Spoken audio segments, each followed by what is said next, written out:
რამდენჯერმე განმეორდა მსგავსი შემთხვევა უკვე 7 თვის განმავლობაში, რომ მოდიან პიროვნებები, რომელთაც აქვთ დაზარალებული სტატუსი საქმეში, თუმცა ისინი ადასტურებენ რამდენიმე რამეს. პირველი, ისინი არ იცნობენ არც ერთ სინდისის პატიმარს, მათ არ უნახავთ არც ერთი სინდისის პატიმარი აქციებზე, შესაბამისად არ უნახავთ მათ მიერ განხორციელებული რაიმე სახის უკანონო მოქმედება მაინც.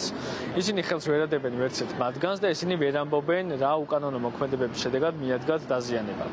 ისინი ამბობენ, რომ თუ დადასტურდება რაიმე სახით მათი ბრალეული მოქმედება, ამ შემთხვევაში ექნებათ მხოლოდ ზიანი და პრეტენზია ამ ბიჭების მიმართ. ისინი ვერ იაზრებენ იმას, რომ დღეს აქ იმიტომ არიან, რომ ხელი უნდა შეუწყონ გამოძიებას, ხელი უნდა შეუწყონ სასამართლოს, თუმცა რასაც აკეთებენ არის ის, რომ ცალსახად ადასტურებენ, რომ ამ ბიჭებს არანაირი შემხელობა არ აქვთ მათ დაზიანებასთან.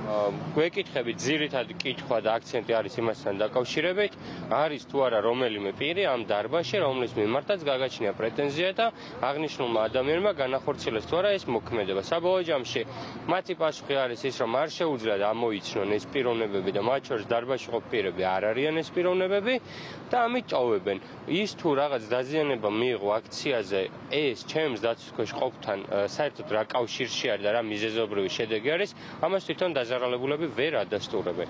ძირითადი ხაზი ბრალდების ხარის არის ის, რომ მოყავს ადამიანები გაურკვეველი სამედიცინო დოკუმენტაციით, რომლებიც უბრალოდ მიუთითებენ, რომ მათ კონკრეტულ რიცხვში დაზიანება მიიღეს.